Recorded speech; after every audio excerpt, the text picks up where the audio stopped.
కంపెనీతో టైఅప్ పెట్టుకుంటున్నాను, best designs అయితే గీసివ్వాలి అని చెప్పాడు.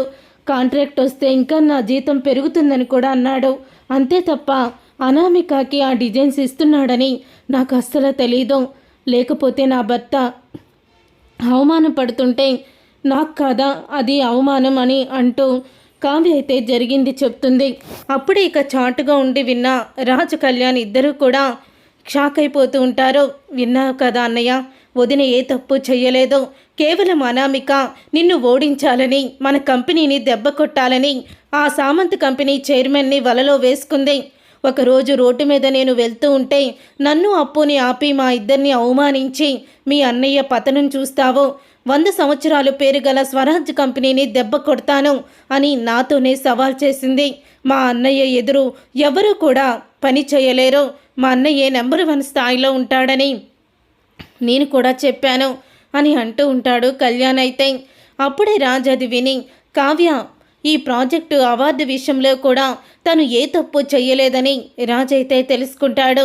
తొందరపాటులో, కోపంలో, ఆవేశంలో ఆలోచించే తీరు కొంతమందికి లేనిపోని సమస్యల్ని తీసుకొస్తుంది. అదే పరిస్థితిలో నేను ఉన్నాను. కోపంలో తీసుకునే కొన్ని అనవసరమైన ఆలోచనలు అనర్థాల్ని తీసుకొస్తాయి అని అనుకుంటూ ఉంటాడు రాజ్. ఈ లోగోత కావ్య అయితే తోరణాలు కడుతూ ఉంటుంది గుమ్మానికి.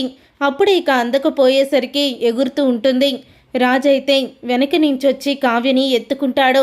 కావ్యని ఎత్తుకోగానే కావ్య అయితే షాక్ అయిపోతూ ఉంటుంది. ఇక కావ్యని ఎత్తుకోగానే అప్పుడే ఇక తోరణాలు కడుతుంది కావ్య. అలా ఇద్దరు కూడా ఒకరినొకరు చూసుకుంటూ ఉంటాడు. అది చూసి అపర్ణ, ఇందిరాదేవి, కనకం ఎంతో ఆనందపడుతూ ఉంటారు.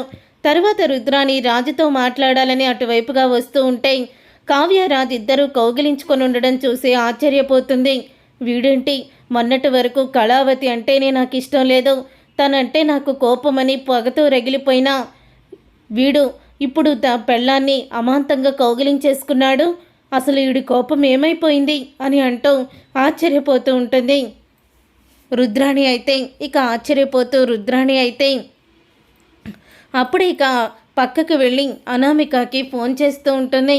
ఇక అనామికకి ఫోన్ చేస్తూ, అనామిక వెంటనే నువ్వు అగ్రిమెంట్ తీసుకొని ఇక్కడికి రా, ఈ కావ్యరాజు ఒకటైపోయేలా ఉన్నారు. ఇప్పుడు కావ్యరాజు ఒకటైపోతే మీ కంపెనీ పతనం అయిపోతుంది. కావ్య మళ్ళీ కంపెనీకి డిజైనర్గా వెళ్ళి డిజైన్స్ గీసి కంపెనీని నెంబర్ 1 స్థాయిలో పెడుతుంది. నువ్వు వెంటనే వచ్చేసాయి అని అంటూ ఫోన్ మాట్లాడి అనామికతో వెనక్కి తిరగంగానే కావ్య అయితే ఉంటుంది. ఇక కావ్య రుద్రాణిని చూసి, అంటే ఇదంతా కూడా నువ్వు అనామికతో కలిపి నువ్వు కూడా నాటకం ఆడావన్నమాట అని రుద్రాణి చెంప పగలగొడుతుంది కావ్య అయితే. అప్పుడే అందరూ కూడా అక్కడికి వస్తారు. రాజైతే ఎందుకు మా అత్తయ్యని కొట్టావు అని అడుగుతూ ఉంటే అనామికతో చేతులు కలిపి మీ అత్తయ్య కూడా తనతో పాటు నాటకాలు ఆడింది. ఇప్పుడు మన ఇద్దరం క్లోజ్గా ఉండడం చూసి అది ఓర్చుకోలేని మీ అత్త అగ్రిమెంట్ని తీసుకొని అనామికని ఇక్కడికి వచ్చి గొడవ చేయమని ఫోన్లో మాట్లాడుతూ నాకు దొరికిపోయింది అని అంటూ ఉంటుంది కావ్య అయితే. అది విని ఒక్కసారి రాజు అయితే షాక్ అయిపోతూ ఉంటాడు. ఆ రోజు నా డిజైన్లు అనామిక తీసుకుంటుందని ఈ రుద్రాణికి ముందే తెలిసి కూడా మీరు ఓడిపోతే చూసి ఆనందపడదామని, మన ఇద్దరం గొడవ పెట్టుకొని ఇద్దరిద్దరిని అసహించుకుంటే చూసి సంతోషపడదామని రుద్రాణి అక్కడికి వచ్చింది అని అంటూ ఉంటుంది కావ్య అయితే.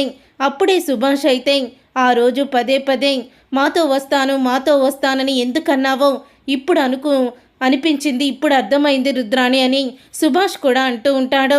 అప్పుడే సుభాష్ అన్న మాటకి రుద్రాణి అయితే అది కాదన్నయ్య, అలాంటిదేమీ లేదు, కావాలని ఈ కావ్య ఇలా చేస్తుంది అని అంటూ ఉంటుంది రుద్రాణి.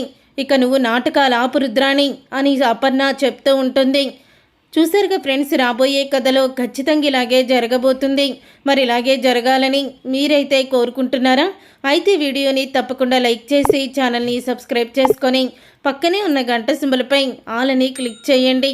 అప్పుడే మేము పెట్టే ప్రతి వీడియో మీరు మిస్ కాకుండా చూసేవచ్చు.